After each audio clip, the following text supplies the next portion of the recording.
जय जय रघुवीर समर्थ. शुका सारिखे पूर्ण वैराग्य ज्याचे, वसिष्ठा परिज्ञान योगेश्वराचे.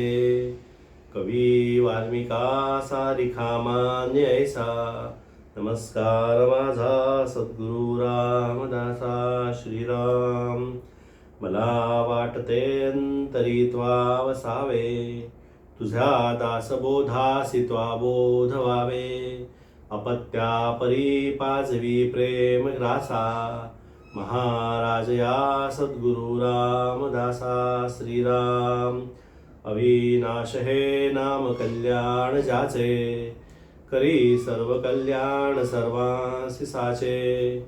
समर्थे दिने उतरायासी पारी, अशी ठेविली मूर्ती कल्याणकारी. श्रीराम नमः शांताय दिव्याय सत्यधर्म स्वरूपिणे, स्वानंदावर्त तृप्ताय श्रीधराय नमो नमः. जय जय रघुवीर समर्थ. सद्गुरु समर्थ रामदास स्वामी महाराज की जय. महारुद्र हनुमान की जय. श्रेष्ठ गंगाधर स्वामी महाराज की जय. योगीराज कल्याण स्वामी महाराज की जय. सद्गुरु रामाजी बुवा महाराज की जय. सद्गुरु भगवान श्रीधर स्वामी महाराज की जय. सद्गुरु दिनकर स्वामी महाराज की जय. सब संतन की जय. आर्य सनातन वैदिक हिंदू धर्म की जय. जय जय रघुवीर समर्थ. साधक हो नमस्कार. शिवथरगड नगर दासबोध समूहाच्या सर्व ज्येष्ठ श्रेष्ठ साधकांना मी मनापासून वंदन करतो.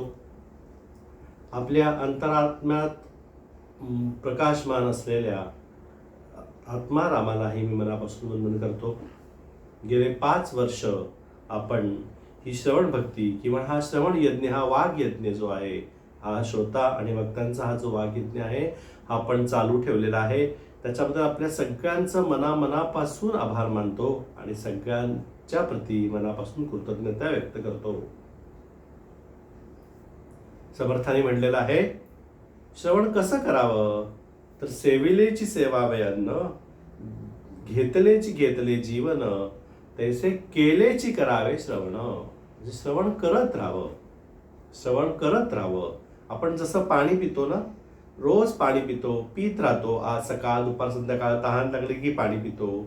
जसं जसं आपल्याला भूक लागते तसं तसं आपण अन्न घेतो. त्याप्रमाणे नित्य नियमाने श्रवणाची सवय लावावी. श्रवण सतत सतत सतत करत जावं.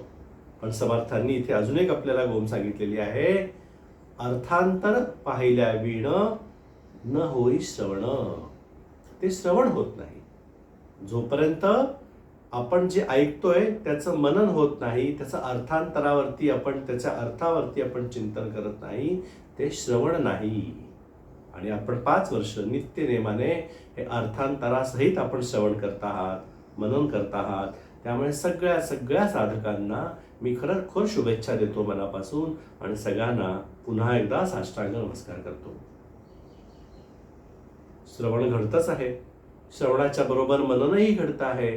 मननावरती तो निजध्यासही लागून राहिलेला आहे.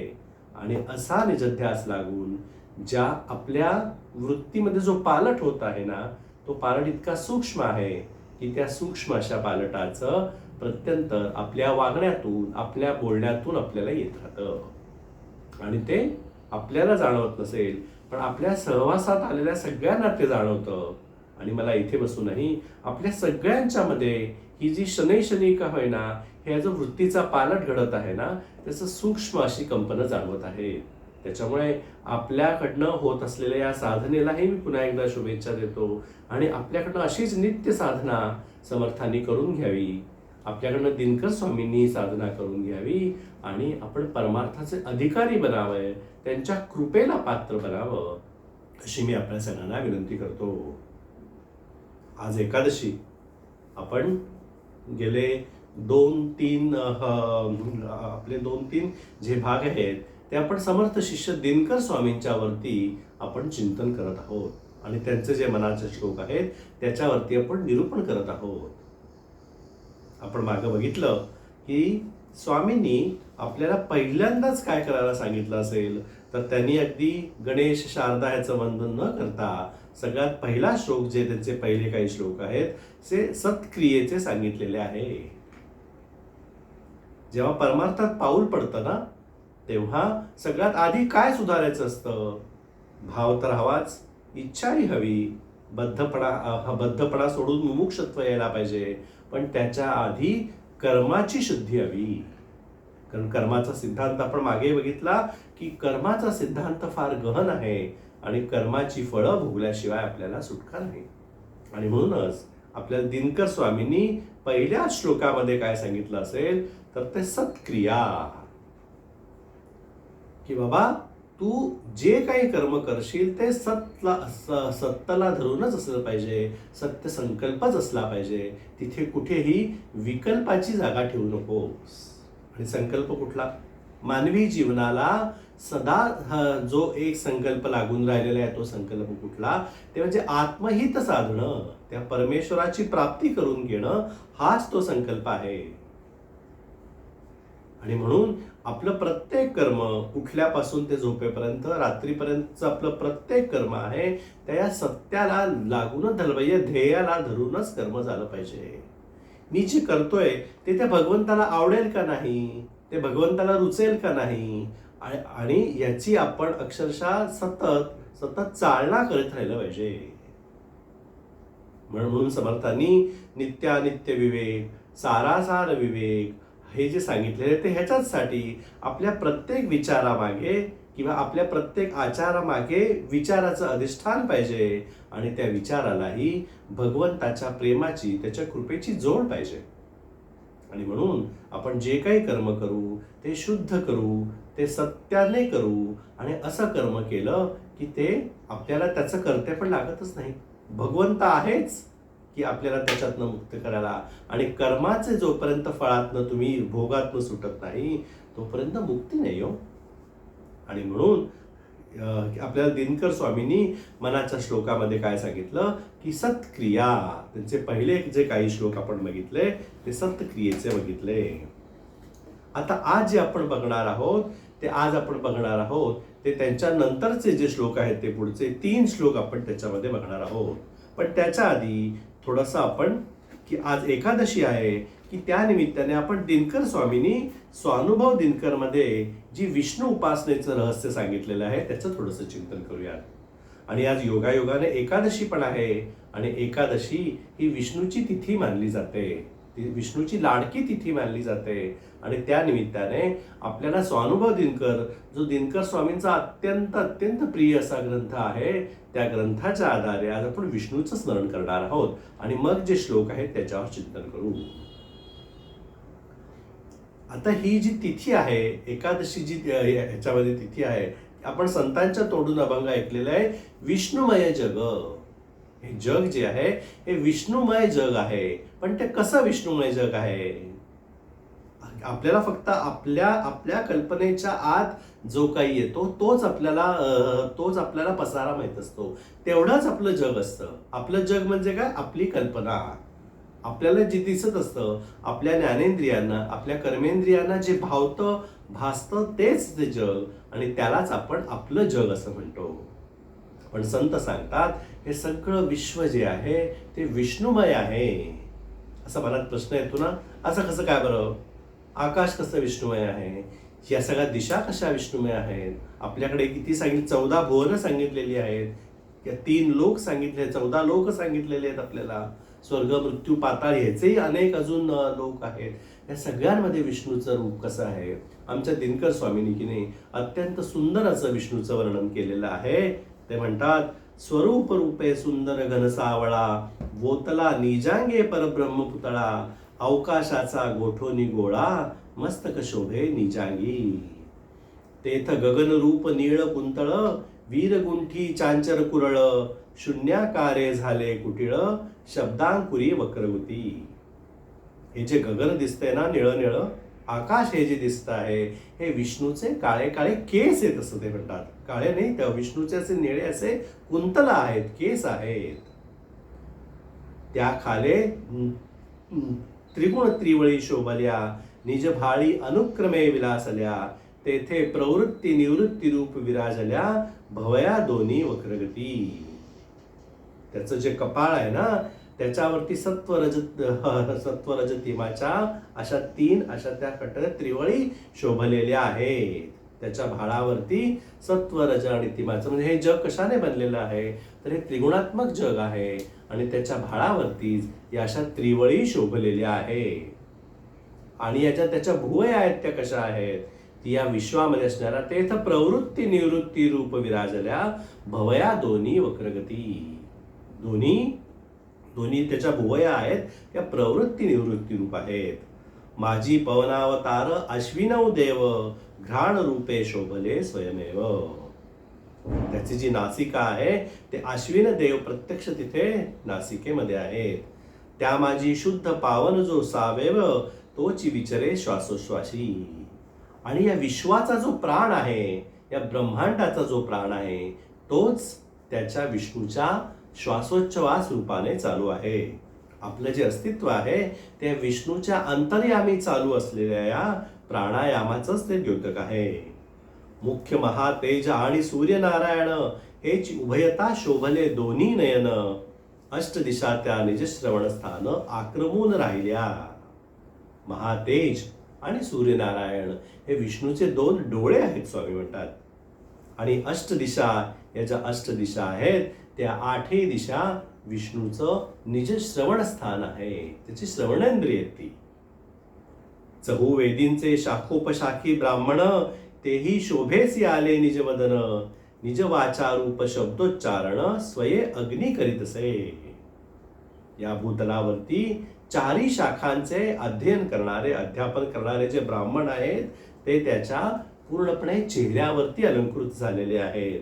आणि प्रत्यक्ष अग्नी त्यांच्या विष्णूच्या मुखामध्ये वास करून शब्दाचं उच्चारण करत आहे. जिव्हास्थानी शोभला वरुण, यम काळ रूप दाडा दशन, षोडश स्वरी निज कंठस्थान शोभेसी पावले. विष्णूची जिव्हा म्हणजे काय आहे, तर प्रत्यक्ष वरुण देव हे विष्णूचे जिव्हा आहे. आणि याच्या आतमधल्या ज्या दाडा आहेत त्या दाडा कशा आहेत, तर त्या यम तिथे काळ रूपाने विराजमान झालेला आहे. 16 स्वर जे आहेत ते त्याचं कंठस्थान आहे. अग्नी आणि शबळ वायू उभयता मिळून, दोन्ही गोष्टी करीती शब्द कथन, हनुवटी माझी कुबेर राहोन, शोभा पावला निजांगे. अग्नी आणि शबळ वायू हे दोन्ही मिळून त्याचे ओठ बनलेले आहेत आणि हे दोन्ही ओठ शब्दांचा उच्चार करतात. किती सुंदर कल्पना आहे बघा, की आपल्याला हे एक एक अवयव एक एक देव माहिती आहेत, पण विष्णुमय जग कसं आहे, विष्णू हे जग विष्णूने कसं भरलेलं आहे किंवा विष्णूमध्ये कसं सामावलेलं आहे, याचं सुंदर वर्णन स्वामींनी केलेलं आहे. हनुवटी माझी कुबेर राहोन, शोभा पावला निजांगे. विष्णूची हनुवटी म्हणजे कुबेराचं स्थान आहे. मंदाकिनी नदी स्वर्गगामिनी, ते विराजली लंबिका स्थानी, आवरणोदक अमृत संजीवनी, ब्रह्मरंध्री सातवी. की जी 16वी कला आहे ती विष्णूच्या ब्रह्मरंध्रामध्ये आहे. आणि ती कुठली कळा आहे, तर ती संजीवनी कळा आहे. आता हे झालं, आपण ऐकून वैकुंठ लोक आहे, कैलास आहेत, ते कुठे आहेत, तर स्वामी म्हणतात वैकुंठ शोभे कपाळ कवटी, कैलासे विराजली निज भृकुटी, सत्य लोकेसी देखिली कर्णपाटी, अतिशोभायमान. विष्णूचं जे कपाळ आहे ते वैकुंठ आहे आणि त्याची जी भ्रुकुटी आहे ती कैलास आहे.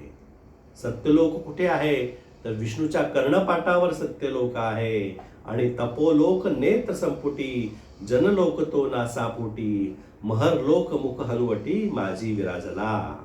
जिथे सगळे साधू संत ऋषी मुनी योगी तप करायला जातात, ते तप म्हणजे विष्णूचं नेत्रस्थान आहे. आणि जनलोक तो नासापुटी. आणि जनलोक आहे जिथे तुमच्या आमच्यासारखे सामान्य लोक आहेत ते नासापुटी आहेत विष्णूच्या. महरलोक मुख हनुवटी माझी विराजला. महरलोक जिथे सुरवर जिथे राहतात, जिथे मोठे मोठे देव वर राहतात, ते सगळे हनुवटी माझी विराजले आहेत. स्वरलोके स्कंदोन्नत शोभले, बाहुसी सकळ क्षत्री विराजले, इंद्रिय सहित सुरवर देखिले भुजास्थानी प्रतापे. दोन्ही स्कंदोन्वतवती, दोन्ही खांद्यांवरती स्वर्गलोक आहेत. त्याचे बाहू म्हणजे क्षत्रियांचं जणू काही स्थानच आहे. क्षत्रियांचं पूर्णपणे ते राज्यच आहे. इंद्रिय सहित सुरवर देखिले भुजास्थानी प्रतापे. सगळे जे देव आहेत, देवगण आहेत, ते विष्णूच्या भुजास्थानी ते विलास करत आहेत. अनंत क्षत्री अनंत भुजा, अनंत कर शोभले अधोक्षजा. धर्म अर्थ है स्तनद्वय दोजा, शोभती निज हृदयी. विष्णूचे जे स्तन आहेत वक्षस्थळावरते, ते धर्म आणि अर्थ हे विष्णूच्या वक्षस्थळावरती आहेत. आणि बघा, हृदयस्थानी भूर्लोक, नाभीसी पृथ्वी शोभे सम्यक. विष्णूच्या हृदयस्थानी भूलोक आहे आणि नाभीसी पृथ्वी शोभे सम्यक. आपलं पृथ्वीचं स्थान कुठे आहे विष्णूच्या? तर विष्णूच्या नाभीमध्ये विष्णूचं स्थान आहे. पुष्टीस्थानी नैऋत्य नायक, शोभा पावला. मेरू शोभला निजपृष्टीचा कणा, 14 लोकेसी ग्रंथिका जाणा. शरीर त्वचा सकळ प्रभांजना, सर्वांगी वेशिले. मेरू पर्वत आहे, तो त्याचा कणा आहे आणि त्याच्या 14 लोक हे त्याच्या ग्रंथिका आहेत. आणि शरीर त्वचा हे सगळं त्या प्रभंजनाने वेष्टल केलेलं आहे. महितळ निजकटी प्रदेशी, दक्ष प्रजापती गुह्य स्थानेसी. गुदस्थानी निरयायासी, लोका लोक प्रजगन. वितळे शोभे जानुयुगळ आणि तळातळे पोटुदिया मृदुळे. गुल्फद्वय ते महातळ, रसातळ पददृष्टी. हे जे सप्त पाताळ सांगितलेले ते कुठे कुठे आहेत? तर वितळ कुठे आहे? ते मांड्यांमध्ये आहे. नंतर तळातळ आहे ते पोटरियामध्ये आहे. गुल्फाची 2 द्वय हे महातळ जे आहे तिथे आहे. आणि रसातळ हे पददृष्टी आहे. पायावरती रसतळ दिलेलं आहे. आणि निज पदतळी अभिनवे, शूद्रवर्ण जो चतुर्थ. श्रीपाद संन्यासी ते निज बाळ, वानप्रस्थाश्रम जाणीजे वक्षस्थळ. ब्रह्मचारी निज हृदय कमळ, गृहस्थ आश्रम निज नाभी. कोण कोण कुठे कुठे वस्ती करतं हे किती सुंदर सांगितले बघा. श्रीपाद संन्यासी स्वामींनी, दिनकर स्वामींनी सगळ्या सगुण देवतांमध्ये कुणाला स्थान महत्वाचं दिलं असेल, अग्रस्थान दिलं असेल, तर ते श्रीपाद संन्यासाला. त्यांचा जो भक्तीचा प्रकार आपण पुढे बघणारच आहोत, त्याच्यात त्यांनी द्विभक्त सांगितलेली आहे. आणि त्या द्विविध भक्तीमध्ये 2 महत्वाच्या भक्त्या जी सांगितली आहेत, एक सगुण भक्ती आणि निर्गुण भक्ती. तर याच्या निर्गुण भक्तीमध्ये सगळे जे काही आपण बघतो, मूर्ती असतील, काय आपल्याकडे तांदळे असतील, बाण असतील, यंत्र असतील, टाक असतील देवाचे, या सगळ्यांमध्ये निर्गुणांमध्ये सगळ्यात श्रेष्ठ कुठली असेल तर ती शाळीग्राम भक्ती. आणि सजीवांच्यामध्ये जर समजा श्रेष्ठ कोण असेल तर ते श्रीपाद संन्यासी, असं आपल्या दिनकर स्वामींनी सांगितलेले आहे. ते कुठे राहतात श्रीपाद संन्यासी? ते विष्णूच्या निजभाळावर राहत आहेत. वानप्रस्थाश्रम जाणीजे वक्षस्थळ, वक्षस्थळावरती वानप्रस्थाश्रमही राहतात. आणि ब्रह्मचारी कुठे राहतात तर निज हृदय कमळ, विष्णूच्या हृदय कमळामध्ये त्या ब्रह्मचाऱ्यांचा वास आहे. आणि गृहस्थाश्रमी कुठे राहतात तर निज नाभी, विष्णूच्या नाभी स्थानामध्ये जे आहे ते गृहस्थाश्रमी राहत आहेत. समान रूपे कुकुर वायू नाभिस्थानी, देवदत्त प्राणांशे हृदय भुवनी. कूर्म उदानांशे विचरे कंठस्थानी, नाम व्यानांशे सर्वांशी. आता हे पुढचं त्यांनी वर्णन सांगितलेलं आहे. सगळ्या नद्या कुठे आहेत, त्यांचे सगळे पर्वत कुठे आहेत, त्यांचं आपल्याकडचे जे ज्याला दगड म्हणतो, जे कठीण जे रूप आहे, जडांश आहे, तो कुठे आहे. इतकं सुंदर वर्णन सांगितलेलं आहे ना. म्हणून संत म्हणतात विष्णुमय जग. जग कसं आहे तर हे जग विष्णुमय आहे, विष्णूने भरलेलं आहे. आणि म्हणून विष्णूची उपासना श्रेष्ठ का तर या सगळ्याकडे त्रैलोक्यामध्ये विष्णूचंच स्थान महत्वाचं आहे. विष्णू सगळीकडे भरून आहे आणि त्या विष्णूची कृपा व्हावी. आजच्या एकादशीच्या दिवशी आपणही प्रार्थना करूया की त्या विष्णूची आपल्या सगळ्यांवरती कृपा व्हावी. एवढं सुंदर वर्णन झाल्यावरती आज आपल्याला 3 महत्वाचे श्लोक बघायचे आहेत. आणि ते श्लोक आहेत, मना भक्ती ये जनी फार होती, किती आर्त जिज्ञासुते आणि किती. परी याहुनी ज्ञानी यातो विशेषे, बहु मानिले जा स्वयं जानकीशे. मना भक्त ही ये जनी फार होती, किती आर्त जिज्ञासू ते आणि किती. हे जे 3 श्लोक आहेत ना, या 3 श्लोकांचा एकत्रित अभ्यास केला तर असं लक्षात येतं आपल्याला, हे 3 श्लोक आहेत ते दिनकर स्वामींनी अशा माणसाची उपासना करायला सांगितलेली आहे, अशा गुरूंची उपासना करायला सांगितलेली आहे, ज्याला प्रत्यक्ष देवाधिदेव जानकीश जो आहे तो भजत आहे, ज्याने त्याला मान्यता दिलेली आहे. आणि याचा सगळ्याचा आपण अर्थ बघितला तर असं येतो, तो एकच असू शकतो, तो म्हणजे सद्गुरुदाता. शरणागतांची वाहे चिंता, तो एक सद्गुरुदाता. कारण तो कसा आहे, स्वामी म्हणतात, मना विश्वरूपी जया भाव झाला, तया चिद्वनानंद संसार झाला, जगी तोची निष्काम निर्माण भानी, जनी या जना तोची कैवल्य दानी. कोण आहे बरं असं जो या जनाला कैवल्याचं दान देऊ शकतो? कोण आहे असा? बघा, जो माणूस छान पोहता येतो ना, ज्याला छान पोहता येतं, तोच बुडणाऱ्या माणसाला वाचवू शकतो की नाही? आपण अनेकदा बघतो, पावसाळ्यामध्ये अनेक ठिकाणी बघतो, लोक पडून जातात, वाहून जातात, पण तोच धावून येऊ शकतो जो स्वतः उत्तमरित्या पोहणारा असतो. आणि अध्यात्मातला हा अर्थ असा की ते पोहणारा म्हणजे कोण आहे, तर आपल्यासारखे सामान्य लोक, तुमच्या माझ्यासारखे लोक. आपण या भवसागरातनं आपल्याला पार व्हायचंय. बरं, काय भवसागर आहे? अहो, सतत हवं नको म्हणजेच भवती. आणि हा जो सागर ठेवलेला आहे ह्याच्यातनं आपल्याला पार व्हायचंय. मग ह्याच्यातनं कोण पार करू शकेल? तर तो एक सद्गुरू पार करू शकेल. बघा, लहानपणापासून मृत्यूपर्यंत आपल्याला कोण ना कोणतरी गुरु लागतो. आपण कुठून तरी काहीतरी शिकत असतो. आपण जन्मल्या देखील आपल्याला बोलायला देखील आपली आईच शिकवते, चालायला देखील आपली आईच शिकवते. आपल्याला आपलं सगळं काही आहे, चालणं, धरणं, उठणं, जेवणं, खाणं हे आपल्या आईवर अवलंबून असतं. त्या वयात आपली आई गुरु असते, आपले वडील गुरु असतात. थोडं मोठं झाल्यावरती आपण शिक्षणाला जातो, शाळेत जातो, तेव्हा आपले शिक्षक असतात, ते आपले गुरु असतात. थोडं आपण शिक्षण झालं, थोडं मोठं झालं की आपण नोकरी करायला लागतो, कुठला आपण बिझनेस करायला लागतो, धंदा करायला लागतो. तिथे आपल्याला अनंत प्रकारचे गुरु भेटतात. नोकरी कशी करावी, काम कसं करावं हे शिकवणारे गुरु असतात. पण हे सगळे गुरु आहेत ना, नंतरही जर आपण जसं पुढे जाऊ तसं शेवटच्या श्वासापर्यंत आपल्याला काही ना काहीतरी शिकायला लागतं आणि त्याचे गुरु असतात. पण जसं समर्थ म्हणतात तसं मोक्षदाता गुरु वेगळाची असे, तो हा मोक्ष देणारा गुरु नाही हो. कोणी दीक्षा गुरु आहेत, कोणी यंत्र गुरु आहेत, कोणी मंत्र गुरु आहेत, कोणी तंत्र गुरु आहेत, हे सगळे गुरुच आहेत.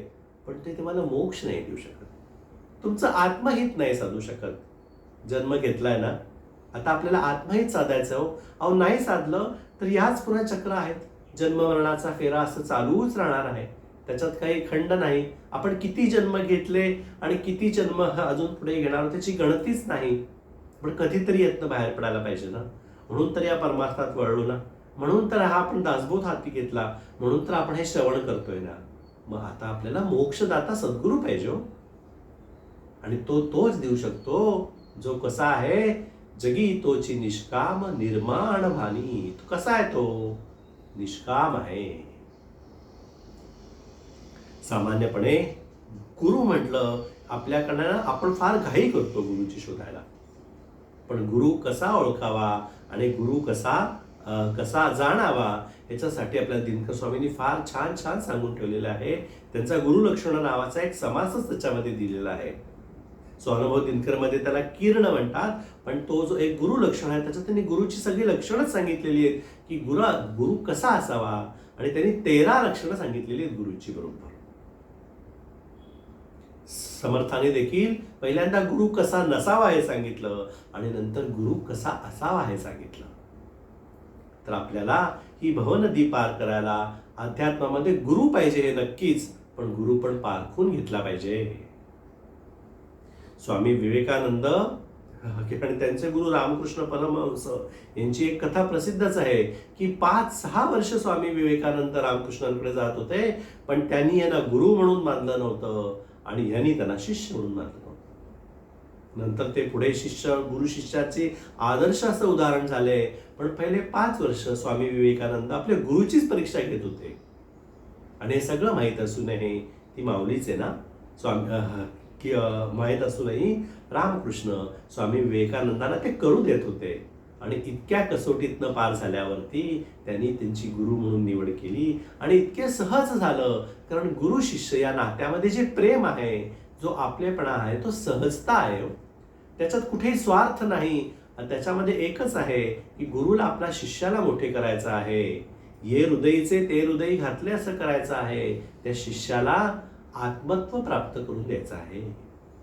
आणि असं करून देणारा कोण असू शकतो? जो स्वतः निष्काम आहे तोच असू शकतो. माझ्या मनात कामना आहेत, माझ्या काही अपेक्षा आहेत, माझा काही स्वार्थ आहे, असा माणूस शिष्याला काय देऊ शकणार? जो स्वतःच आधी पूर्णपणे निष्काम नाही, तो शिष्याला कसा गुरुत्व देणार आणि शिष्याला कसा त्याच्यातनं वर काढणार? म्हणून स्वामी म्हणतात, मना विश्वरूपी जया भाव झाला, तया चिद्वनानंद संसार झाला, जगी तोची निष्काम निर्माण भानी, जनी या जना तोची कैवल्य दानी. तो कसा आहे? तो निष्काम आहे. तया जया चिद्घनानंद संसार झाला. त्याला संसार जो आहे, हा जो भवसागर आहे, तो सच्चित आनंद असा झालेला आहे. त्याला आता काही नको. त्याला भगवान हवा असंही नको, त्याला देव हवा असंही नको, कारण देवच झाला. देव बघायासी गेलो आणि देवची होऊन उठेलो, अशी अवस्था आहे त्याची. असा सद्गुरू पाहिजे. पण असा सद्गुरू कसा मिळणार? म्हणून स्वामी पहिल्या याच्यात सांगतात, मना भक्त हिये जनी फार होती, किती आर्त जिज्ञासू ते आणि किती, परी याहुनी ज्ञानी यातो विशेषे, बहु मानिले जा स्वये जानकीशे. आता त्यांनी सांगितले, ओळखावा ना सद्गुरू, तो कसा ओळखावा? तर त्याच्या आधी भक्तापासून सुरुवात करा बरं. आणि पहिली त्यांनी सांगितलं, भक्ताचे प्रकार सांगितले. आपल्याला भक्तीचे प्रकार माहिती आहेत, पण आपल्याला भक्ताचे प्रकार थोडे नवीन आहेत की नाही? भक्ताचे काय प्रकार असतात बरं? असतात ना, भक्ताचे प्रकार असतात. हे आपल्याला दिनकर स्वामींनी सांगितलंय. त्याला ते भक्त, विभक्त आणि अभक्त अशी नावं देतात. कोण भक्त आहे? जो खऱ्या अर्थाने फक्त देवाला देव म्हणून भजतो ना, तो भक्त आहे. त्याच्यात कामनिक भक्तही आले, पण देव मला तू हवास म्हणून तो अत्यंत सात्विक बुद्धीने जो देवाची सेवा करतो, कुठेही मनात काही नसतं पाप, फक्त मला सेवा करू दे बाबा. ही वागणूक कुणाची होती ना? ही संतांची अशी वृत्ती होती. संत म्हणायचे, सुखे घालावे गर्भवासी, तुम्हाला गर्भवासी आम्हाला दे जन्म तू, पण जन्मोजन्मी तुझीच भक्ती दे, बाकी काही देऊ नको. आम्हाला या सगुणाचीच भक्ती दे, आम्हाला सगुणाचंच प्रेम आहे, आम्हाला या सगुणातच आवडतं, आम्हाला सगुणाचंच पूजा करायची. नवविधा भक्तीने आम्ही पूजन करू, पण आम्हाला तुझी दे, भक्ती दे. अखंडित हे सांग सेवा घडावी, न होता तुझी भेटी काया पडावी, अशी अवस्था आहे आमची. असा खरा भक्त आहे. नंतर दुसरा त्याने सांगितलाय तो विभक्त. आता हेही आपल्याला भरपूर बघायला मिळतात बरं. काय करतात ही लोक? भक्तीचा दांभिकपणा जो असतो तो या लोकांमध्ये भक्ती दाखवायची, पण मनात भक्ती नसते. म्हणजे लोकांना सांगायचं छान पूजा, थाट मोठा सगळ्याचा. एक पूजा जरी घातली ना तरी त्याचा देखावा मोठा, पण आतमध्ये बघायला गेलं तर सगळी खोटच. दंभ, हा भक्तीच्या दंभाला इथे दिनकर स्वामी विभक्त असं म्हणतात. आणि त्याच्यानंतर तो अभक्त आहे. नेणो देव नेणो भाव, भावही नको देवही नको, माझं बरं चाललंय ना, बरं आहे. तो देव मानतही नाही आणि त्याच्या वाटेलाही जात, देवळात जायलाही नको, होईल ते होईल. हा झाला अभक्तांचा प्रकार. पण आता ह्याच्यामध्ये पण भक्तांचे पण काही प्रकार आहेत. आपल्याला त्या भक्तांच्या प्रकारावर इथे दिनकर स्वामी म्हणतात, किती आर्त जिज्ञासू ते आणि किती. भक्त फार आहेत, पण काही मोजकेच भक्त असे आहेत, त्यांचे त्यांनी 4 वर्गीकरण केले. हे 4 वर्गीकरण कुठलाच आहेत? जो सगुण भक्तीचे करतो, जो भक्ती करतो, त्याचे वर्गीकरण केलंय. ते आहेत आर्त भक्ती, जिज्ञासू भक्ती, अर्थार्थ भक्ती आणि ज्ञानभक्ती. पहिलीच भक्ती आपण घेऊयात. हे का बघायचे? कारण हे चारही गुण ज्या सद्गुरूंच्या अंगी असतील ना त्याला तू सद्गुरू मान, असं दिनकर स्वामींना सांगायचंय. भक्त खूप आहेत म्हणा, भक्त ही जनी फार होती, भरपूर भक्त होऊन गेले, पण तुला भक्त कुठला हवाय? तुला भक्त कुठला हवाय? तो ह्याच्यामध्ये विशेष असं करणारा तो ज्ञानी भक्त हवाय. पण ज्ञानी भक्तासाठी पहिले 3 भक्त बघूयात. किती आर्त जिज्ञासुते आणि किती आर्त भक्ती. आर्त भक्ती म्हणजे काय? जी समर्थांना लागली होती हो. अनुदिनी अनुतापे तापलो राम राया, परमदिन दयाळा नीरसी मोह माया, अचपळ मन माझे नाव रे धावरिता, तुझ विण शिव शिण होतो धावरे धावाता. अशी आर्तता पाहिजे भक्तीमध्ये. अहो, मूल रडलं तरच आई त्याला दूध पाजायला येते, नाहीतर ते मूल तसंच खेळत राहतं. त्याला ते रडतं ना आर्ततेने, बेंबीच्या देठापासून रडताना, तेव्हाच त्याला आई येते आणि खाऊ घालते, दूध पाजते, है की नाही? आपल्याला देखील भक्ताला देव हवा असेल ना, तर त्या भक्तीमध्ये सद्गुरूंची आर्तता पाहिजे. मला देव हवा इतकी आर्तता पाहिजे.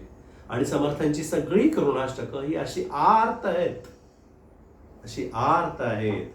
म्हणून सद्गुरूंची अत्यंत मनापासून तिथे आर्तता लागली. म्हणजे मला भेट आता तू. आता सगळ्यांनाच काही देहातले सद्गुरू भेटत नाहीत, तर काही लोकांना म्हणजे संतांनी देवच आपले सद्गुरू केलेले आहेत. ज्याप्रमाणे समर्थांनी प्रत्यक्ष रामराय हेच त्यांचे हे होते, त्यांचे सद्गुरू होते. जशी त्यांना रामाची तळमळ लागली ना, तशी आपल्याला देखील सद्गुरूच्या भेटीची तळमळ लागली पाहिजे आहे. किंवा सद्गुरू चरणाशिवाय तरणोपाय नाही. जोपर्यंत सद्गुरू भेटत नाही तोपर्यंत मोक्ष नाही, हे खरं आहे. पण म्हणून सद्गुरूंची शोधण्यामध्ये आणि त्यांना पारखण्यामध्ये फसगत नाही झाली पाहिजे, नाहीतर परमार्थही बुडाला आणि प्रपंचही बुडाला. असं नको व्हायला. म्हणून ते म्हणतात आधी भक्ती ओळखा, आणि हे 4 गुण ज्याच्यामध्ये आहेत त्याच्यामध्ये त्यातला जो विशेष अशी भक्ती, ती ज्ञान भक्ती ज्याच्यात आहे, त्या सद्गुरूला आपणस करा. आता पहिली भक्ती सांगितली आर्त भक्ती. म्हणे काया वाचा मनोभावे सद्गुरूसी शरण जावे, वेगी आत्महित साधावे, आर्त भक्ती बोलीजे असी. असं सगळं वाटलं पाहिजे मनाला, की काया वाचा मनोभावे तुझा मी म्हणवी तसे. अशी जेव्हा अवस्था येईल ना, तेव्हा ती आर्तता माणसाच्या मनाला येते, ती भक्ताच्या मनाला येते, आणि तेव्हा सद्गुरूंचा शोध होतो.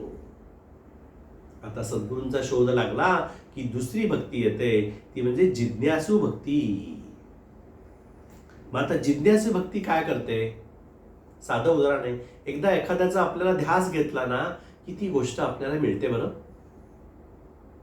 अहो, समर्थांनी रामाचा इतका ध्यास घेतला, करुणाष्टकामध्ये आपल्याला सगळं वाचायला मिळतं. इतका ध्यास घेतला की एक दिवस रामाने दर्शन दिलंच ना त्यांना. तुझं विण शिण होतो धावरे धावा आता. अशी अवस्था झाली ना, की मग दिवस रात्र ते रामाचं स्वरूप आपल्या चेहऱ्यापुढेच उभं राहतं. डोळे बंद केले तरी देखील रामाचं मनोहर रूप येतं. डोळे बंद, श्वास आपला चालू असतो, कुठल्याही अवस्थेमध्ये असू द्या, आपण त्याच्याशिवाय चैन पडत नाही. अध्यात्मात कशाला, अहो प्रपंचातच जाऊ द्या. आपण प्रपंचातलंच उदाहरण बघूयात. आपल्याला जर एखादी गोष्ट आवडली असेल ना, तर कसा ध्यास लागतो बघा त्याचा. मला एखादी साडी आवडली, मला एखादा दागिना आवडला, मला एखादी जर गाडी आवडली ना, तर ती वस्तू घ्यावा असा एकदम आपल्याला ध्यासच लागतो. माणसाची चक्र इतक्या वेगाने चालू होतात. मग मला लोन कसं मिळेल, मग मी पैसा कसा आणू, मग मी कुठून मागू, काय काय एवढी मोडता येते, माणसाला ध्यास लागतो की नाही. रात्रंदिवस माणूस ती गोष्ट मिळवेपर्यंत प्रयत्न करत राहतो. ती गोष्ट मिळण्यापर्यंत त्याला मग ती गोष्ट कशी आहे, मग त्या गोष्टीसाठी कुठे लोन मिळेल, स्वस्तात कुठे मिळेल, ही बँक लोन देईल का, ती बँक लोन देईल का. जिज्ञासा भक्ती. जिज्ञासा लागली पाहिजे. म्हणजे काय, ध्यास लागला पाहिजे. साध्या सोप्या भाषेमध्ये जिज्ञासा म्हणजे कुतूहल. मला जर कुठे जायचं आहे, मला एखादी गोष्ट घ्यायची, तर मला कुतूहल वाटतं तसं. मी कधी एकदा ती गोष्ट करतोय आणि कधी एकदा ती गोष्ट मला होती असं वाटतं. तशी ना अध्यात्मामध्ये अशी सद्गुरूंच्या बद्दल कुतूहल, जिज्ञासा जागृत झाली पाहिजे. काय जागृत झाली पाहिजे? कधी एकदा ते मला भेटेल, कधी एकदा मी त्यांचा होईल, कधी एकदा मी त्यांची सेवा करीन, असं वाटलं पाहिजे हो. कारण सद्गुरूंच्या सेवनाशिवाय पुढे परमार्थात पुढे जाणंच नाही. आणि मग अशा भक्ताची अवस्था काय होते? असा भक्त कसा असतो? निज वाचे श्री गुरुनामस्मरण, निज मस्तक श्री गुरुपदी ठेवून, निज करे श्री गुरूंचे पूजन, नित्य नेमेसी कर्तव्य. अहो, त्याचं प्रत्येक कर्म हे त्या गुरूंच्याच पदी लीन होतं. निज वाचे गुरु नामस्मरण, तोंडाने त्या गुरुचं नामस्मरण करा, आपलं मस्तक त्या गुरुच्या पदी ठेवा, आपल्या हाताने त्या श्री गुरूंचं पूजन करा, हे कर्तव्यच बनून जातं. निज करणी श्री गुरुचरित्र कथा, ऐकोनी लागावे भजन पंथा, श्री गुरु वाक्याचा शब्द गाथा, स्वहितासी श्रवण करावा. सगळं सगळं सगळं सगळं त्या गुरुसाठी होतं की नाही? आपलं पण होतं बघा. अहो, आपण प्रेमात पडतो ना, मग ती व्यक्ती कोणी का असना, त्या प्रेमात पडलं ना की आपल्याला तळमळ लागते बघा त्या व्यक्तीच्या. त्या व्यक्तीसाठी काहीतरी करावं वाटतं, त्या व्यक्तीशी फोनवर बोलावं वाटतं, त्या व्यक्तीने आपल्या सहवासात असावं वाटतं. आपला असं एक स्वामित्व भाव आपला येऊन जातो त्या व्यक्तीबद्दल. सध्या प्रपंचातल्या आपली साधी अवस्था, तर परमार्थात जो विश्वाचा नायक आहे, जो ब्रह्मांड नायक आहे, त्याची आपल्याला भेटीची तळमळ कशी लागेल? अशीच लागेल. आणि म्हणून ते म्हणतात निज करणी श्री गुरुचरित्र कथा.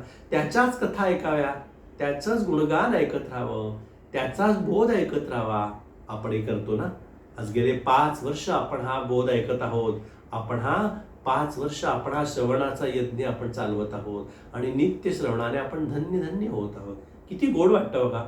रोज रोज रोज नवीन नवीन प्रवचनकार येतात, रोज रोज नवीन नवीन दृष्टांत ऐकायला मिळतात. पण सगळं सगळं सांगतात कोणाचं आहे? समर्थवाणीत सांगतायत ना.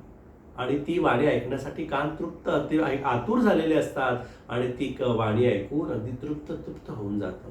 अशी अवस्था आहे ना, ही जिज्ञासा भक्ती. त्या गुरुबद्दल, त्या आपल्या सद्गुरूबद्दल, मग ते देहात असो देहात नसो, पण त्यांच्याबद्दल लागणारी ओढ, त्यांच्याबद्दल लागणारं कुतूहल, वाटणारं कुतूहल, हीच जिज्ञासा भक्ती. मन श्री गुरुपदी करिता संलग्न साचारे, त्यासी जिज्ञासा बोलिजे. मन काय करतं? या मनाला फार वाईट आहे, अत्यंत खोडकर मन आहे. हे कुठे चिकटतच नाही, इकडून तिकडे तिकडून इकडे धावत राहतं नुसतं. पण हे मन जेव्हा त्या गुरुपदी संलग्न होतं ना, तेव्हा ती जिज्ञासा भक्ती होते. श्री गुरुचे निर्माल्य जिघ्राण निजघ्राणी करावे, श्री गुरुचे सगुण निर्गुण ध्यान निजनेत्री करावे अवलोकन. निजपदी प्रदक्षिणा श्री गुरुसी, नमस्कार घालावे साष्टांगेसी, मस्तकी धरून श्री गुरु आज्ञेसी कार्यकारणी वर्तावे. किती गोड भाव आहे बघा या भक्तीमध्ये. जिज्ञासामध्ये ना गुरुची आज्ञा मस्तकी घेऊन फिरावे असं म्हणतात स्वामी आमचे. मस्तकी धरून गुरु आज्ञेसी कार्यकारण वर्ता. आपण कर्तेपणे नाही वर्तावं, कार्यकारण वर्तावं. हा फार महत्वाचा आहे. कारण इथे म्हणू शकले असते कर्तेपणे वर्तावे, पण दिनकर स्वामी म्हणतात कार्यकारण वर्तावे. कुठल्याही याला, एखाद्या कर्माला कर्ता, कार्य आणि कार्यकरण असे 3 त्याचे भाग असतात. कर्ता तो स्वतः करत असतो, कारण ते कशासाठी करत असतो, आणि कार्यकारण असतं तर कोण करत असतो. आणि याच्यामध्ये कार्यकारणी वर्तावे. आपल्याकडे करते पण आलं ना की तिथेच आपली फसगत होते. मस्तकी धरुनी श्री गुरु आज्ञेसी कार्यकारण वर्ता. आपण फक्त निमित्त मात्र होऊन वर्तावं. आता मी उरलो उपकारापुरता, तसा माझा देह तुझाच आहे, या भावनेने वर्तावं. आणि ही झाली तिसरी जिज्ञासा भक्ती. निज वाचे श्री गुरुसी वर्णावे, निज हृदय श्री गुरुसी आलिंगावे, निज अंतरी अहर्निश करावे श्री गुरुचे चिंतन. जिज्ञासा भक्ती. आता याच्यानंतरची तिसरी भक्ती आहे ती म्हणजे अर्थार्थ भक्ती. अहो, इतकं सगळं गुरुला दिल्यावरती आपल्याकडे काही राहतं का? नाही राहिलं पाहिजे की नाही? पण राहतं. बरं काय राहतं? मीपणा राहतो माणसाचा. हा मीपणा जो सूक्ष्म रूपाने आलेला असतो ना, तो शेवटच्या श्वासापर्यंत माणसाच्या बरोबर असतो. आणि हा मीपणाच माणसाला या मोहजाळामध्ये, या जन्म मृत्यूच्या चक्रामध्ये परत परत येण्यासाठी भाग पाडत असतो. त्याच्यामुळे तिसरी जी भक्ती आहे अर्थार्थ भक्ती. अर्थाचाही अर्थ करायचंय, अर्पण करायचंय. काय हेतू आहे? अर्थ म्हणजे परमार्थात वस्तू, परम अर्थ, श्रेष्ठ अशी वस्तू, श्रेष्ठ असं वस्तू, त्याचाही अर्थ करायचं आहे.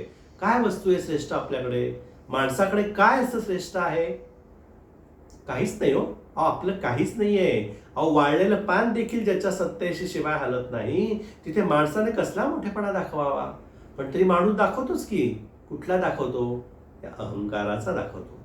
हा रजोगुणात येणारा अहंकार आहे, तो माणसाला उगाच मोठे करतो, मोठा फुगा फुगवतो. पण तिसरी भक्ती म्हणजे अर्थार्थ भक्ती, सहज स्थिती भजन जे स्वभावता, अहमपणा विवर्जित, ही तिसरी भक्ती आहे. सहज स्थिती पाहिजे. आणि ती कुठली भक्ती आहे? तर अर्थार्थ भक्ती. तुझं जे श्रेष्ठ आहे, तुझ्यात जे श्रेष्ठ आहे, तो तुझा अहंकार श्रेष्ठ आहे. या अहंकाराने देह भरलेला आहे, वृत्ती भरलेल्या आहेत, अंतःकरण भरलेलं आहे. तेच तू सद्गुरूंना देऊन टाक. म्हणजे आत्मनिवेदन भक्ती. आत्मनिवेदन भक्ती हेच सांगितलं ना समर्थांनी, की काया वाचा मनोभावे सगळं तुझंच आहे, माझं काही नको, माझं काही नाही. आणि हा आत्म पण जेव्हा देऊ ना, तेव्हा ही झाली अर्थार्थ भक्ती. पण स्वामींनी चौथी भक्ती श्रेष्ठ सांगितलेली आहे. ती कुठली? ज्ञान भक्ती. परी याहुनी ज्ञानी यातो विशेषे. ज्ञानिया. कुठला भक्त श्रेष्ठ म्हणतात स्वामी? ज्ञानी भक्त श्रेष्ठ. आता ज्ञानी कुठून आला? तर ह्याची जी चौथी अवस्था आहे, अहो एवढं केल्यावरती तो दिनाचा दयाळू, मनाचा मवाळू, स्नेहाळू, कृपाळू, जनी दास पाळू. अहो इतकी त्याची वृद्धावली आहे. तो जर समजा पाघळला नाही तरच नवल की नाही? अहो तो पाघळणारच. आत्मनिवेदन झालेलं आहे, स्वत्व काही राहिलंच नाही. आता जे तू करशील ते खरं, असं जेव्हा होईल ना, तेव्हा तो काय करतो? तो सद्गुरू चौथी भक्ती देतो. आणि ती चौथी भक्ती म्हणजे शिष्य आत्मत्वार्थी जे गुरुपती, त्याच्यानंतरची भक्ती आहे ती म्हणजे ज्ञान भक्ती. आणि ज्ञान भक्ती म्हणजे काय? की स्वये तूची आहेस ब्रह्म हेची जाण शुद्ध, म्हणजे तूच ब्रह्म आहेस हे जे महावाक्याचं विवरण आहे, हे सद्गुरू जेव्हा त्याला करतो तेव्हा तो भक्त आहे, तो ज्ञानी भक्त आहे. अहम आत्मा अस्मी, ही जी 14 ब्रह्म आहेत, ही जी महावाक्य आहेत, या महावाक्याचं ज्ञान त्याला कोण करून देतं? तर सद्गुरू त्याला त्याचं ज्ञान करून देतो. अहम आत्मा, मी आत्मा आहे, मी देह नाही, मी आत्मा आहे. त्याची देहबुद्धी जाऊन आत्मबुद्धी दृढ झालेली असते. कारण काही राहिलेलंच नसतं. जे असतं ते सगळं सद्गुरूंच्या चरणी अर्पण केलेलं असतं. आणि अशा व्यक्तीला, अशा साधकाची ज्ञानी भक्ती श्रेष्ठ. म्हणून दिनकर स्वामी म्हणतात, परी याहुनी ज्ञानी यातो विशेषे, बहु मानिले जा स्वये जानकीशे. जानकीचा ईश म्हणजे प्रत्यक्ष रामरायाने त्याला मानलेला आहे. तो कोण आहे? ज्ञानी भक्त आहे. आणि असा ज्ञानी भक्त तू सद्गुरू म्हणून करावा. बाप रे बाप. अहो इथे माणसाचे रंग ओळखता येत नाहीत ना, एवढे कुठे रंग ओळखावे? आणि कुठे आपलं बरं एवढं भाग्य की आपल्याला असा ज्ञानी भक्त मिळावा? एकतर मिळाला तरी आपल्या बालबुद्धीला ते कळला पाहिजे हा ज्ञानी भक्त आहे. आणि तो कळला तरी आपलं तर दरवेळेला गाडी चुकतेच. पण असा योग तरी कुठे यावा? असं आपण शिष्यत्व तरी कधी यावं? पण आहे बरं. साधकांची सूचना उपासना उपासना. समर्थांनी आपल्याला अगदी असा एक फॉर्मॅट घालून दिलेला. काय करशील? गुरु बिरु तुला मिळेल, योग्य वेळेला मिळेल, गुरुही मिळेल, पण उपासनेला सोडू नको. उपासना उपासना उपासना करीत राहा. तुला सद्गुरूच तुझा मार्ग दाखवतील आणि त्यांच्यासाठी प्रयत्नही करतील आणि तुझ्या आयुष्यातही ते येतील. त्याच्यामुळे पहिल्या श्लोकात ते म्हणतात, मना भक्त ही ये जनी फार होती, किती आर्त जिज्ञासू ते आणि किती. अहो इथे जिज्ञासू, आर्त आणि अर्थार्थ भक्तच मिळत नाहीत. पण तरी स्वामी म्हणतात, परी याहुनी ज्ञानी यातो विशेषे, बहु मानिले ज्या स्वये जानकीशे. आता हा भक्त कसा असतो? पुढच्या श्लोकामध्ये त्यांनी याचं वर्णन करून दाखवले बरं. हा ज्ञानी भक्ताची जी विशेषता करून दाखवली आहे ती कशी? मना ज्ञानिया भक्त तो सर्व भावे, तया मानिजे सर्व देवाधिदेवे, जेणे सर्व हे वासुदेव स्वरूपे, भजीजे तया सेविजे विश्वरूपे. अहो हे विश्वची माझे घर आहे, ही तिची अवस्था असते. त्याचा देह हा फक्त प्रारब्धावर असतो आणि मन त्याचं कधीच उन्मन झालेलं असतं. मनाने तो कधीच विश्वाशी एकरूप झालेला असतो. तो आणि मन ह्याच्यामध्ये काही वेगळं असं काही कुठे राहिलेलंच नसतं. म्हणून काय करतो, मना ज्ञानिया भक्त तो सर्व भावे, सर्व भावाने तया मानिजे सर्व देवादिदेवे. सगळ्या देवादिदेवांनी सुर असुर गण गंधर्व यक्ष सगळ्यांनी त्याला मान्यता दिलेली असा कोण आहे, तर तो ज्ञानिया भक्त आहे. जिडे सर्व हे वासुदेव स्वरूपे भजिजे तया सेविजे विश्वरूपे. काय करशील तू त्याला, विश्वरूपाने त्याचं भजन कर. मगाशी आपण याच्या सुरुवातीला जे म्हटलं ना, की कसा आहे हा विष्णुमय जग आहे, कसं आहे, तर हे विश्व विष्णुमय आहे. म्हणून इथे ते म्हणतात जेणे सर्व हे वासुदेव स्वरूप आहे. इथे जो कोणी भेटला त्याच्यामध्ये वासुदेव स्वरूपाने अशा भक्ताची तू उपासना कर, अशा भक्ताला तू सद्गुरू मान. कारण सद्गुरू मिळणं हे अत्यंत परम असं कठीण काम आहे. त्याला दैवी योगच पाहिजे, त्याला कृपाच पाहिजे आणि त्याच्यासाठी आपल्याला त्याचा शोधही घ्यायला पाहिजे. आता इथे त्यांनी सांगितलं खरं की शोध घ्यावा, पण कसा शोध घ्यावा हेही सांगितलं बरं, आणि त्याची लक्षणे सांगितली. त्यांनी श्री गुरु लक्ष्मणराम नावाचा त्यांचा एक किरण आहे, ज्याच्यामध्ये त्यांनी या गुरुची 13 लक्षणं सांगितलेली आहेत.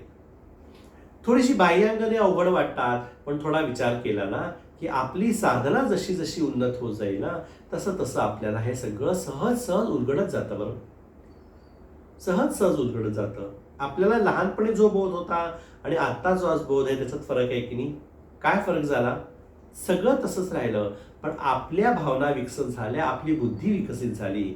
तशी परमार्थात काही काही गोष्टी सुरुवातीला ज्या अगदी अनाकलनीय अतर्क्य आणि अशा वाटत असतात, त्या हळूहळू उलगडून जातात. कशाने उलगडून जातात? आपली साधना वाढते, आपली उपासना वाढते आणि असं वाढत आपली बुद्धी विकसित होते. शेवटची अवस्था अशी आहे, मनाला विश्वमनापर्यंत न्यायचं आहे. जे पिंडी ते ब्रह्मांडी हे ऐक्य साधायचं आहे आणि हे ऐक्य साधण्यासाठी वृत्ती विशाल करावी लागते. आणि म्हणून ही जी 13 लक्षणं आहेत ती आपण छानपणे बघूयात. पहिलं लक्षण सांगितलंय काय आहे, काष्टादी देहीचे स्थान मान ते सहजची जया तुच्छ. पहिलं गुरुचं लक्षण असं त्यांनी सांगितलंय की हा देह आहे हा जरा तुच्छ वाटतो.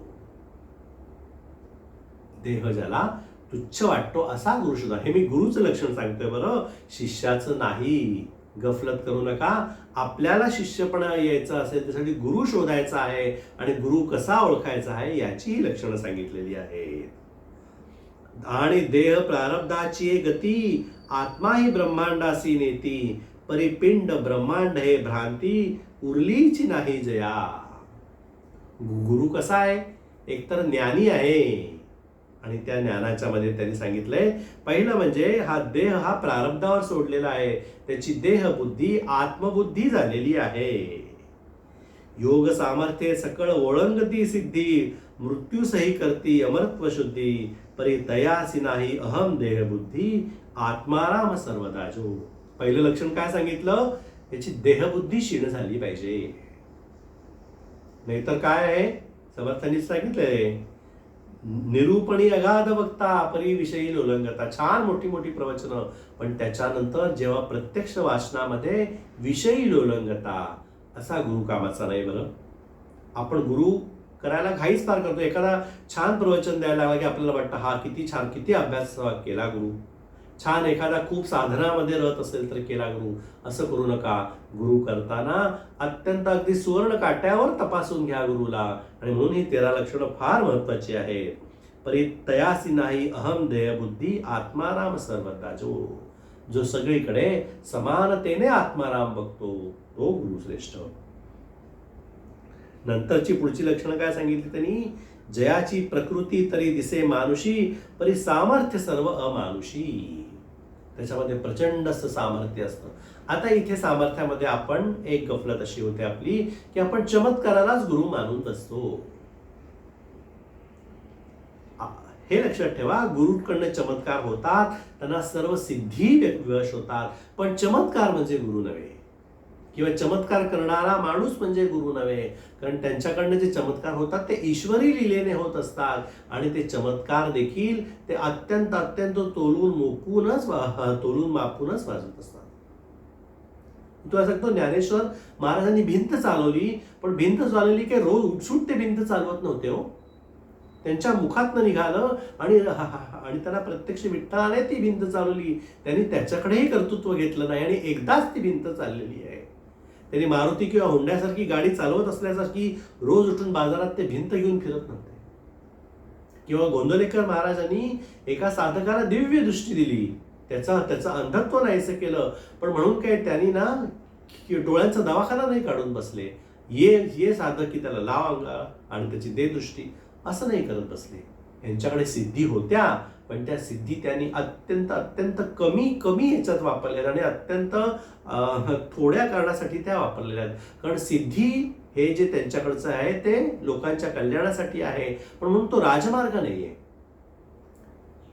याच्यामध्ये रामकृष्ण परमहंस आणि त्यांची पत्नी शारदा माता याच्यामध्ये एक सुंदर संवाद आहे. या शारदा मातांना देखील अशी सिद्धी प्राप्त झाली होती की त्या कुणालाही अंगारा लावून ना की त्याचा ताप उतरवत असत. एकदा असंच झालं, एक त्यांच्याकडे बाई आली, ती खूप तापाने फणफणलेली होती आणि यांना अगदी अनावर मोह झाला. आता शारदा मातांसारख्यांना सिद्धावस्था ज्यांना प्राप्त झालेली अशा साधकाला हा मोह झाला की त्यांना अंगारा लावावा आणि त्यांचा ताप उतरावा, ते तिचं दुःख बघवे ना. म्हणून त्या रामकृष्णांना विचारायला गेल्या की मला हे आहे प्राप्त, तर मी करू का? पण त्या रामकृष्णाने सांगितलं, अगं तिचा ताप हा तिचा भोग आहे, तो तिचा कर्माचं फळ आहे आणि त्या कर्मात तू पडू नकोस. जसा तिला ताप भोगाने आलाय ना, तसाच तिला ताप त्याचा उतरू दे. आणि जर करायचंच असेल तर तो प्रत्यक्ष परमेश्वर, ती कालीमाता तुझ्याकडनं सहज करून घेईल. तुला असं विचारावं की असा प्रश्न पडणार नाही. म्हणून सिद्धी दाखवणारे अशा अनेक सिद्धी समर्थांनी दाखवल्या, पण समर्थांनी देखील आपल्या आईला अंधत्व जे होतं ते काढून त्यांना अशी दिव्य अशी दृष्टी दिलेली, त्यांना दृष्टी दिलेली आहे. म्हणून हे रोज उठसूट ते कुठली समर्थांनी पण अनेक त्यांच्या स्थितीमध्ये एकाचं प्रेत उठवलेलं आहे, त्यांना पुनर्जन्म दिलेला आहे. पण असे रोज खेळ करत ते सिद्धी फिरत नव्हते. त्यामुळे सिद्धी हे गुरुचं लक्षण असू नये. सिद्धी किंवा कुठलाही चमत्कार ह्याच्यावरनं गुरु पारखला जाऊ नये. म्हणून ते काय म्हणतात, परी सामर्थ्य सर्व अमानुषी. हे सामर्थ्य कुठलं आहे? हे आध्यात्मिक सामर्थ्य आहे. नंतरचं सांगितलंय काय आहे, जे ब्रह्म साक्षात्कारी महापुरुष, जे प्रत्यक्ष अवतारी स्वयंप्रकाश, ज्यांची वाणीने स्वय जगदीश सारासार बोलेला. यांची वाणी, गुरुची वाणी कशी असावी? जी साधकाला उन्नतीकडे नेईल. अध्यात्मात त्याला परमार्थात त्याला त्याची उन्नतीच घडवेल अशी त्या गुरुची वाणी असावी. कारण काय, त्याची वाणी तो स्वतः नाहीच बोलत, प्रत्यक्ष जगदीशच त्याच्या वाणीने बोलत असतो. आणि हा अनुभव येतो बरं की तुम्ही अनेक वक्त्यांची प्रवचनं ऐकली असेल. अहो, जेव्हा प्रत्यक्ष भगवंत बोलतो ना, ते रूप आणि तो अनुभव काही वेगळाच असतो.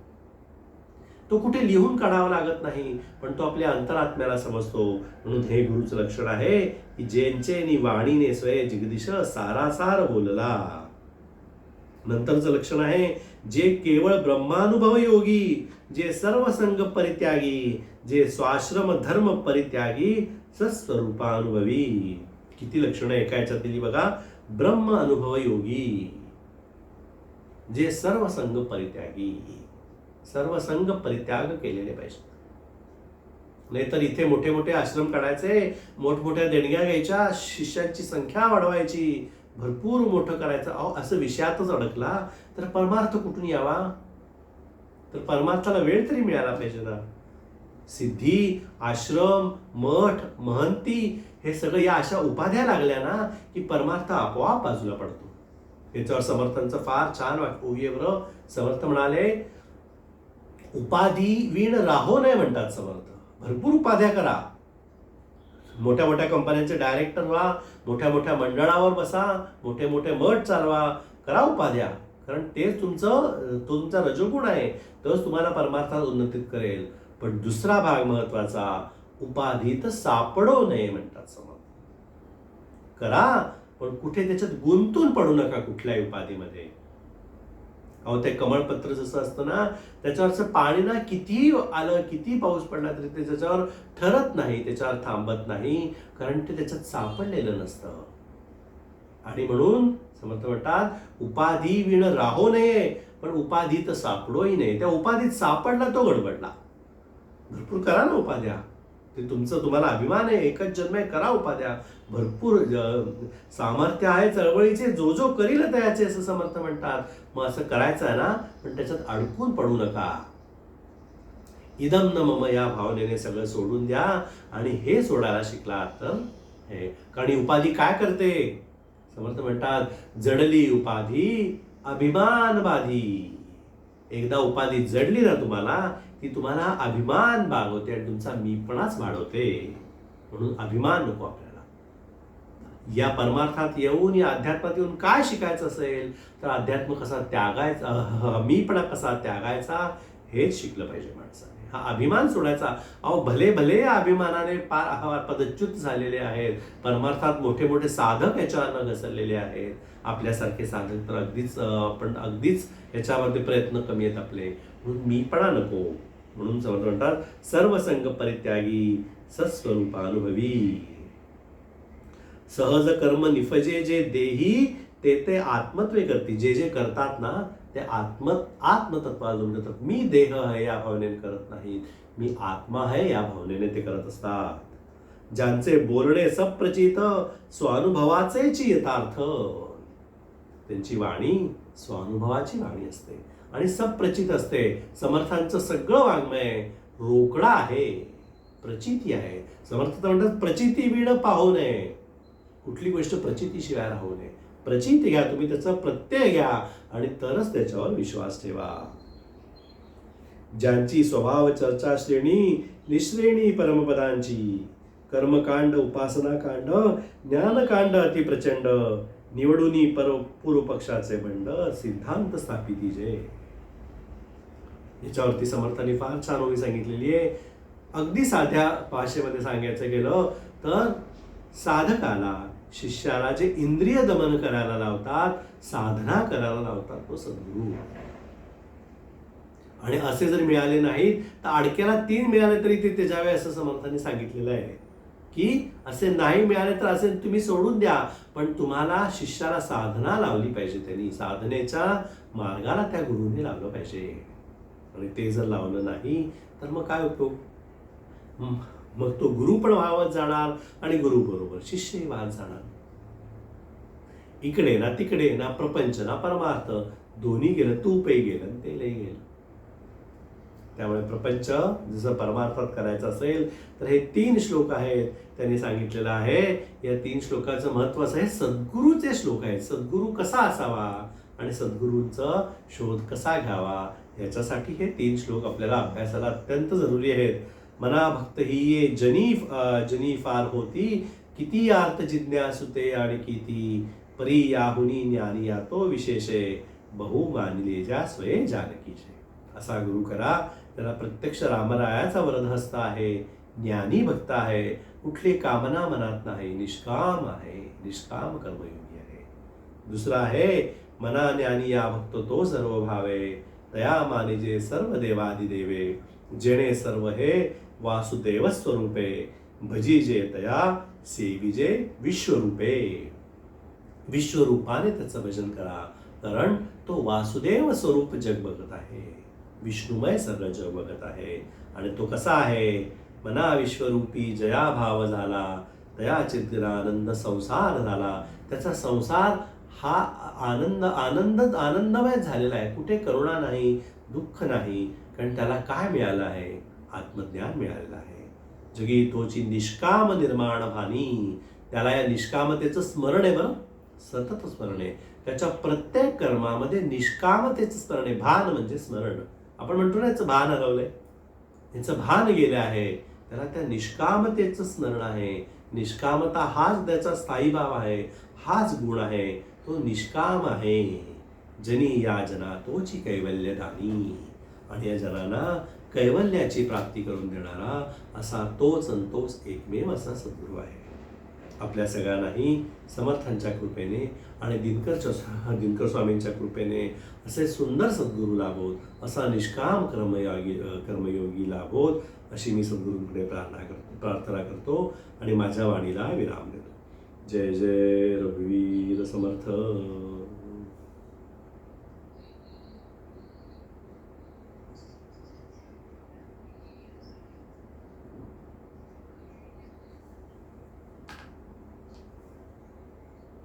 धन्यवाद धन्यवाद धन्यवाद.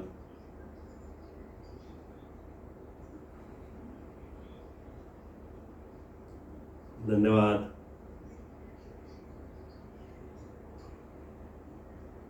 धन्यवाद धन्यवाद.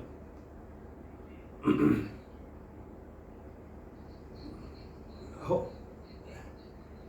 नमस्कार. धन्यवाद धन्यवाद. नाही नाही नाही.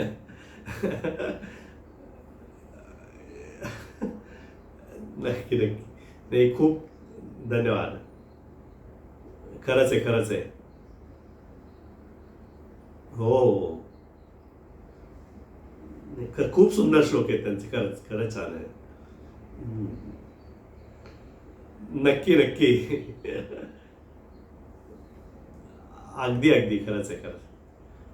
पाठ पाठ करावे असेच आहे. नाही नाही नाही नाही. धन्यवाद धन्यवाद. नमस्कार. हो, खरंच आहे, खरंच आहे. हो, धन्यवाद धन्यवाद. स्वामी समर्थ करो. ज्योत्स्नाताई नमस्कार. नमस्कार. धन्यवाद धन्यवाद. जय जय रघुवीर. हो,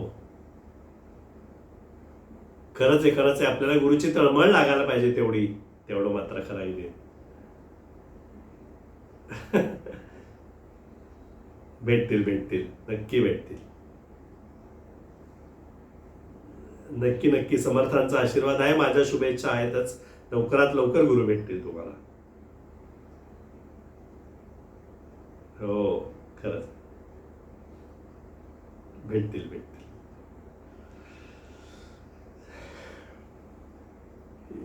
रघुवीर समर्थ. चला, जय जय रघुवीर समर्थ. चला थांबूयात. हो हो, खरंच आहे, खरंच आहे. चला, जय जय हो चला. जय जय रघुवीर समर्थ.